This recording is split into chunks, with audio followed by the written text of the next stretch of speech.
चलो आज हम लोग बिहार बोर्ड के जो इंग्लिश में पहला चैप्टर हम लोग को पढ़ना था द पेस फॉर लिविंग, किसके द्वारा ये लिखा गया है? आर.सी. हचिंसन के द्वारा।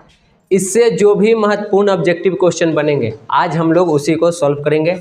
इसमें जितना भी ऑब्जेक्टिव डाला गया है संभावना है कि इसी में से आएगा, कन्फर्म तो हम ना कर सकते हैं, है ना।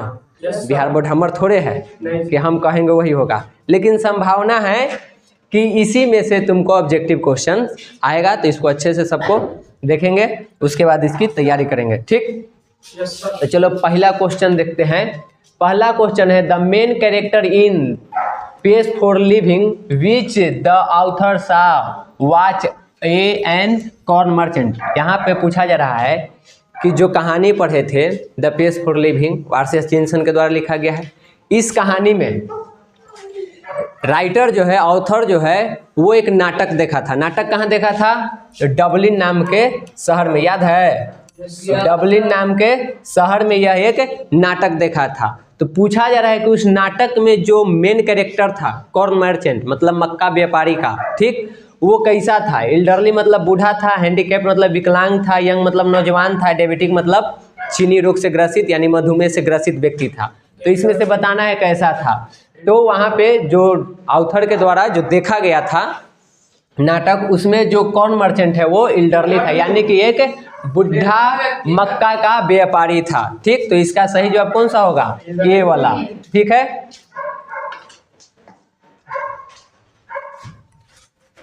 उसके बाद दूसरा देखो, the author admits that quick travel does not give the travel the real of travel.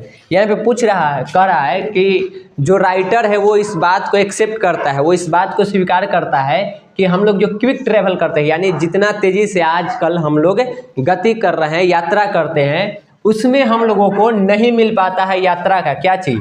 Pens मतलब दर्द, प्लेजर मतलब खुशी, उसके बाद लिविंग मतलब जीवन, या हॉलीडे मतलब छुट्टी। जब हम लोग तेज गति से यात्रा करते हैं तो इन सभी में से किस चीज़ को हम लोग महसूस मतलब उसका मज़ा नहीं ले पाते हैं? तो वो है तुमको प्लेजर, यानी कि खुशी, आनंद। तीव्र गति से हम लोग रास्ते के जो भी चीज़ हैं उसका हम लोग सही तरीके से आनंद नहीं ले पाते हैं, क्योंकि तेजी गति से हम लोग आगे निकल जाते हैं। तो दूसरा का सही जवाब कौन होगा? बी। उसके बाद है the pace for living is written by. यहाँ पे पूछा जा रहा है कि द पेस फॉर लिविंग जो पढ़ा है वो किसके द्वारा लिखा गया है? तो इसको तो जान ही रहा है, कौन लिखे हैं? आर.सी. हचिंसन। तो सी इसका सही जवाब हो जाएगा, RC. Hutchinson. In the pace for living the writer captures the agony of dot dot man. पूछा जा रहा है कि द पेस फॉर लिविंग में जो राइटर है, जो लेखक है, वो किस चीज़ को दर्शाने का कोशिश किया है? आज के जो यहाँ पे जो मॉडर्न मैन है, लो इनसे बोल दिए तो यहाँ पे इसका सही जवाब का हो जाएगा ए, मॉडर्न मैन। यहाँ पे ऑथर जो है वो दिखाने का कोशिश किया है आज के जो आदमी है, आज के जो लोग हैं मॉडर्न, उनका जो चिंता है, जो दुख है, उसी को इस कहानी में दर्शाने का कोशिश किया गया है, जैसे कि हम लोग जो कॉर्न मर्चेंट है उसका देखे थे। तो इसका सही जवाब कौन सा हो जाएगा? ए वाला, ठीक। The author of the story the pace for living enjoyed going in a car at. यहाँ पे कह रहा है कि जो लेखक है उसको यात्रा करना, यानी कि यहाँ पे द पेस फॉर लिविंग में मज़ा आता है इसको, लेकिन यहाँ पे पूछ रहा है कि कार कितना की स्पीड में हो, इस चीज़ को कि कितना की स्पीड में कार चलाने में ऑथर को मज़ा आता है, आनंद आता है। ऑप्शन है 90 miles an hour, 80 miles an hour, या 60 मील्स एन आवर, या 70 मील्स एन आवर। इसमें से कौन सा होगा? तो वहाँ पे राइटर कहता है कहानी में कि हमको भी तेज गति में गाड़ी चलाना पसंद है, और कितना? तो 90 मील्स पर आवर। और एक चीज़ और बोला था, गाड़ी हमर न रहे, किसी और का रहे तब मज़ा आता है, ठीक। उसके बाद यहाँ से एक सवाल और तुम लोग याद रखना, एरोप्लेन का कितना था? ऑब्जेक्टिव पूछ सकता है। एरोप्लेन था 1000 माइल्स पर आवर, ठीक। तो अगर ये पूछ दे तो इसका 1000 याद रखेंगे। कार कितना है? 90 माइल्स एन आवर, यानी कि 1 घंटे में 90 किलोमीटर, यहाँ पे 90 मील की यात्रा करे। ये ऑथर को बहुत आनंद देता है। उसके बाद है the writer of the page for living belongs to the tribe of, जो लेखक है इस कहानी का द पेज फॉर लिविंग का, वो अपने आप को किस जनजाति में रखता है? एवरेज थिंकर्स में यानी कि औसतन सोचने वाले में, स्लो थिंकर जो धीमी गति से सोचता है उसके बारे में, फास्ट मतलब जो तेजी से सोचता है उसके बारे में, या गुड थिंकर यानी जो अच्छा सोचता है उसके बारे में। तो राइटर अपने आप को स्लो थिंकर्स में रखता है कि हम बहुत ही देर से किसी चीज को समझते हैं, इसको एक सिनेमा के माध्यम से भी वो समझाने का कोशिश किया है। तो बी इसका सही जवाब हो जाएगा। फिर है इन the page for living RC Hutchinson discusses, the page for living जो कहानी है आरसी हचिंसन के द्वारा लिखा गया है, इसमें आरसी हचिंसन किस चीज के बारे में डिस्कशन कर रहे हैं, किसके बारे में चर्चा किए हैं? मनुष्य के खुशी के बारे में, उसकी चिंताओं के बारे में जो मॉडर्न मैन है आज का, या फिर डिलेमा ऑफ पीपुल के बारे में, या इनमें से किसी भी नहीं। तो यहाँ पे जो ये कहानी है इसमें आरसी हचिंसन ने मॉडर्न मैन का जो चिंताएं हैं, जो दुख है, उसी के बारे में डिस्कस किए हैं। तो बी इसका सही जवाब हो जाएगा। RC Hutchinson wrote that he watched a play in, RC Hutchinson ने जिस नाटक के बारे में लिखा है उस नाटक को उन्होंने कहाँ देखा था? शिकागो में, डबलिन में, नीदरलैंड में, या न्यूयॉर्क में? तो इन्होंने इसको कहाँ देखा था? डबलिन में। तो इसका सही जवाब हो जाएगा B Dublin. Mental activities of our time tend to follow the pace of, पूछा जा रहा है कि आज के जो हमारी मानसिक गतिविधि है इसको किसके साथ अनुसरण किया जाता है, मतलब किसके साथ तुलना करके देखा जाता है? कंप्यूटर्स के साथ, एरोप्लेन्स के साथ, हॉर्सेस के साथ, या मशीन के साथ? तो आज की जो हमारी मेंटल एक्टिविटीज है उसको हम लोग मशीन से तुलना करके देखते हैं। तो इसका सही जवाब हो जाएगा डी, कि मशीन के जैसा हमारा दिमाग काम करे, इसी चीज पे हम लोग काम करते हैं, उसी से हम लोग अनुसरण करते हैं। The main character in the play which the author sigh in the page for living was a and man, ये पहले वाला ही रिपीट हो गया। पूछा जा रहा है कि जो मेन कैरेक्टर है द पेज ऑफ लिविंग का नाटक में, उसको राइटर ने कहाँ देखा था, मतलब कैसा था वो? तो अभी हम लोग पहला क्वेश्चन ही यही था, एल्डरली था यानी कि एक बुढ़ा कॉर्न मर्चेंट था, मक्का के व्यापारी था। उसके बाद the corn merchant was getting dot dot dot by his Neiphiu in the page for living, जो द पेज फॉर लिविंग कहानी है उसमें कॉर्न मर्चेंट को उसका भतीजा क्या कर रहा था? बीटन अप मतलब पीट रहा था, स्कोल्डेड मतलब डांट रहा था, चीटेड मतलब उसको धोखा दे रहा था, या प्राइज्ड है। तो इसमें आपको याद होगा कि वो क्या कर रहा था, उसको धोखा देने का काम कर रहा था, उसको चीट करता था। ठीक, तो इसका सही जवाब हो जाएगा सी, चीटेड।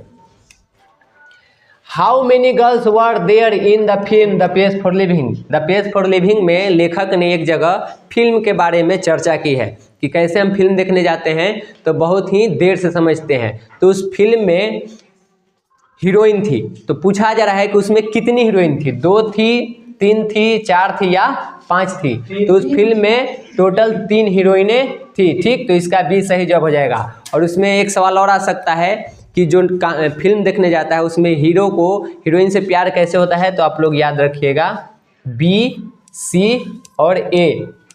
जब राइटर को समझ में नहीं आता है कि कौन हीरोइन है कौन हीरो है, तब उसकी पत्नी उसको बताती है कि ये के नाम देती है कि बी सी ए ऐसे करके नाम देती है हीरोइन का। ठीक, और बताती है कि हीरो जो है वो सबसे पहले बी नाम के लड़की से प्रेम करेगा, फिर सी नाम की, और फिर ए नाम की। तो ऐसे करके उसको इसके बारे में भी बताती है। ठीक, हीरो कौन होता है? जो गेट के अंदर घुसते हुए अपना टोपी निकालता है, वो हीरो होता है उस फिल्म में। तो यहाँ से भी पूछ सकता है। आरसी हचिंसन वाज पूछा जा रहा है कि आरसी हचिंसन जो है वो नोवेलिस्ट के बारे में पूछा जा रहा है कि कहाँ के उपन्यासकार थे? अमेरिका के, ब्रिटिश यानी ब्रिटेन के, फ्रांस के, या इंडियन? तो यहाँ पे ये ब्रिटिश नोवेलिस्ट थे यानी कि ब्रिटेन के उपन्यासकार थे। तो इसका सही जवाब हो जाएगा B. Who spent $10 on holiday in the page for living, the page for living में 10 यूरो कौन खर्च करता था? हर हॉलीडे में उसको, हर छुट्टी में 10 यूरो खर्च करना था। वो कौन था? कौन मर्चेंट का बेटा था, या उसकी बेटी थी, या उसका पिता था, या उसकी पत्नी थी? तो ये उसकी पत्नी थी। उसकी पत्नी को हर त्योहार पर 10 यूरो खर्च करना था, वो इतना खर्च करती थी। तो इसका सही जवाब हो जाएगा डी। उसके बाद है the people now think faster than people did. यहाँ पे पूछ रहा है कि आज के जो मनुष्य है वो बहुत फास्ट सोचता है, तेजी से सोचता है। किसकी तुलना में? आज से 60 साल पहले के, या आज से 80 साल पहले, या आज से 40 साल पहले, या आज से 30 साल पहले। तो किताब में जो आपका है वो है आपका 30 ईयर्स एगो, यानी कि आज से 30 साल पहले जो लोग थे उनसे तेज गति में सोचता है आज के मनुष्य। ठीक, तो इसका सही जवाब हो जाएगा डी। उसके बाद है the author of the page for living wants to dine in London and lunch in. पूछा जा रहा है कि यहाँ पे जो ऑथर है वो डिनर करना चाह रहा है कहाँ पे? तो डिनर कर रहा है वो लंदन में, और उसके बाद ये लंच कहाँ करना चाह रहा है, यानी कि दोपहर में जो भोजन करना है वो कहाँ करना चाह रहा है? वो शिकागो में, न्यूयॉर्क में, या कैलिफोर्निया में, या अरिजोना में। तो वो कहता है कि हमको भी तेज गति पसंद है, हम भी चाहते हैं कि हम डिनर करें लंदन में और लंच करें न्यूयॉर्क में। इतना तेज गति इसको भी पसंद है। तो इसका सही जवाब हो जाएगा बी, न्यूयॉर्क। उसके बाद है इन the page for living the author सा। यहाँ पे पूछ रहा है कि इन द पेज फॉर लिविंग में ऑथर ने, लेखक ने क्या देखा था जिसके बाद वो लिखना शुरू किया? मूवी देखा था, डांस देखा था, प्ले देखा था, या फुटबॉल मैच देखा था? तो देखिए, अगर कहानी देखिएगा तो उसमें मूवी भी है और प्ले भी है, लेकिन मूवी को एग्जाम्पल के तौर में बताया है। मूवी देखा नहीं है, वो जब बताता है कि हम कैसे स्लो थिंकर हैं, हम धीमी गति से सोचते हैं, तब उसमें जाकर के वो बताता है कि एक मूवी के एग्जाम्पल दे करके। लेकिन असल में वो देखा क्या था जिसके बाद ये लिखना शुरू किया? तो उसने प्ले देखा था, एक नाटक देखा था। कहाँ? डबलिन में। तो इसका सही जवाब हो जाएगा सी। ठीक है। Who did like fast traveling? यहाँ पे पूछ रहा है कि किसको तेज गति पसंद है, मतलब तेजी गति से यात्रा करना किसको पसंद था? कॉर्न मर्चेंट को, उसकी पत्नी को, या लेखक को, या इसमें से किसी को नहीं? तो लेखक को तेज गति पसंद है, तेज गति में यात्रा करना पसंद था। तो इसका सी जवाब हो जाएगा। Which word in the passage stand for worship? पूछा जा रहा है कि वर्शिप के लिए यहाँ पे कौन सा शब्द आया है। ठीक, तो वर्शिप के लिए आप लोग देखिएगा तो बुक में आपको मिल जाएगा अडोर नाम का शब्द, यानी कि इसका सही जवाब हो जाएगा ए, अडोर। इसी को यहाँ पे लिया गया है। इन the page for living the author dot dot rapid movement. यहाँ पे पूछ रहा है कि द पेज फॉर लिविंग में लेखक को रैपिड मूवमेंट, यानी कि तीव्र गति, तेजी गति से जो चल रहे हैं हम लोग, वो पसंद है, नफरत है, नापसंद है, या एंजॉय करता है। तो इसमें अगर देखा जाए तो वो इस चीज को पसंद करता है और एंजॉय भी करता है। तो इसका हो जाएगा आपको पसंद, वो लाइक करता है। ऐसे इसका जवाब एंजॉय भी हो सकता है। ठीक, तो इस चीज को वो एंजॉय भी करता है। ठीक। When the narrator the pace of living goes to the cinema he has to turn his wife for. कह रहा है कि जब भी लेखक फिल्म देखने जाता है अपनी पत्नी के साथ, तो वो हर 5 मिनट पर, 2 मिनट पर, 3 मिनट पर वो अपने पत्नी के ओर घूम जाता है। वो किस लिए घूमता है? खुशी से घूमता है, मतलब आनंद से, या फिर इसका मतलब भी खुशी होता है कि आनंद से या खुशी से, या कुछ जानने के लिए, यानी कि इसका मतलब होता है आत्मज्ञान, यानी कुछ जानकारी के लिए, या फिर उत्साहित होकर।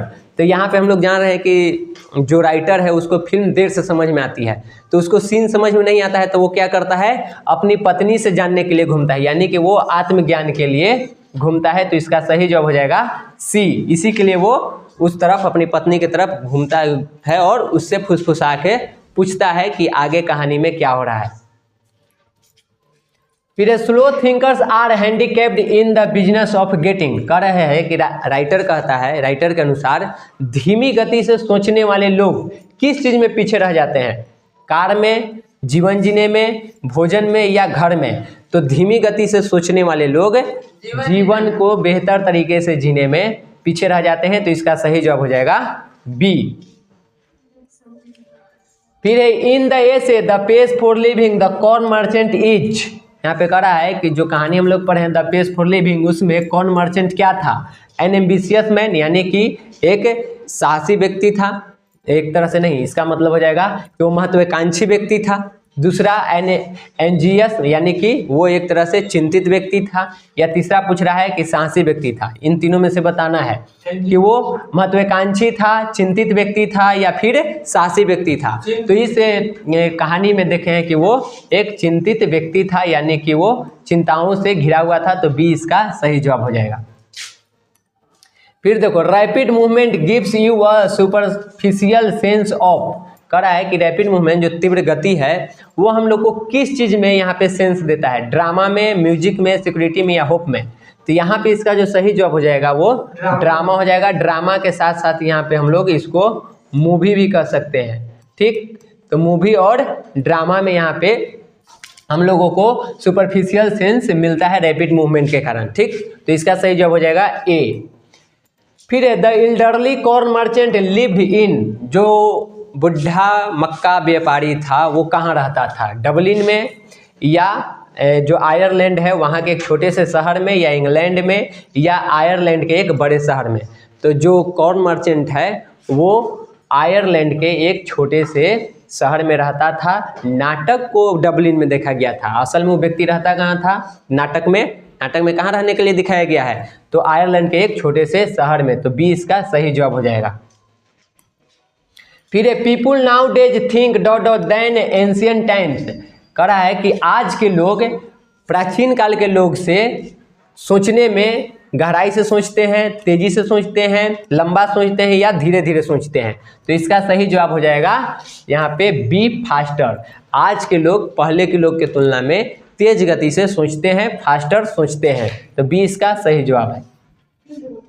उसके बाद है dot dot are handicapped in finding a living for themselves. अभी इसको हम लोग देखे हैं। पूछा जा रहा है कि कौन लोग अपने जीवन जीने के मामले में हैंडीकैप्ड यानी एक तरह से विकलांग रह जाते हैं, पीछे रह जाते हैं। Slow thinkers, high thinkers, fast thinkers या मिडिल पेस थिंकर्स। तो इसमें हम लोग जानते हैं कि जो धीरे सोचने वाले लोग हैं वो इस चीज़ में पीछे रह जाते हैं। तो इसका सही जवाब हो जाएगा ए, ठीक है।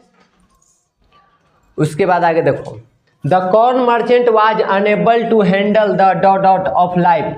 कॉर्न मर्चेंट जो है वो अपने जीवन में किस चीज़ को हैंडल करने में असमर्थ था। एंजाइटीज यानी दुख को, प्लेजर माने खुशी को, ड्रामाज मतलब नाटक को, पेस मतलब जगह, कौन सी चीज़ को। तो ये यहाँ पे अपने दुख और चिंताओं को हैंडल करने में अनेबल था यानी कि असमर्थ था। तो ए इसका सही जवाब हो जाएगा। In the page for living, the author says that dot dot are designed to test the mental speed of person। यहाँ पे पूछा जा रहा है कि जो द पेज फॉर लिविंग है उसमें ऑथर ने बताया है किसके बारे में, यानी कि आज की जो टेस्ट है तो उसमें किस टेस्ट के बारे में बात किया था। एजुकेशन टेस्ट के बारे में, साइकोलॉजिकल टेस्ट के बारे में, प्लेसमेंट टेस्ट के बारे में या इंटेलिजेंस टेस्ट के बारे में। तो कहानी याद होगा तो उसमें बताया था कि अगर इंटेलिजेंस टेस्ट होए तो उसमें हम सबसे पीछे आएंगे। तो उसमें किस चीज़ की बात की गई थी, इंटेलिजेंस टेस्ट की, यानी कि इसी की बात इसमें की गई है। और ये कारण भी बताता है ऑथर कि क्यों हम इसमें पीछे आ जाएंगे, क्योंकि यहाँ पे आपका दिमाग का कितना पावर है वो नहीं मापा जाता है, आप कितना स्पीड में किसी चीज़ को बता सकते हैं इसको मापा जाता है, ठीक। तो इसलिए वो कहता है कि इंटेलिजेंस टेस्ट में हम पीछे रह जाएंगे। तो इसका सही जवाब हो जाएगा डी। उसके बाद अंतिम सवाल है, the author in the page for living enjoys long car driver, air flight, train journeys या रोड जर्नीस। यहाँ पे कह रहा है कि ऑथर को द पेज फॉर लिविंग जो कहानी है उसमें ऑथर को कौन सी चीज़ में मजा आता था, लॉन्ग कार ड्राइव में, यानी कि तेजी से कार चलाने में, 90 मील प्रति घंटा की स्पीड से कार चलाने में इसको मजा आता था। तो ये इसका सही जवाब हो जाएगा। जितना भी क्वेश्चन है संभावना है कि जितना भी ऑब्जेक्टिव अगर इस चैप्टर से आएगा तो इसी में से कोई आएगा, जिसको अच्छे से तैयार कर लेना है। तो आज हम लोग इतना ही रहने देते हैं।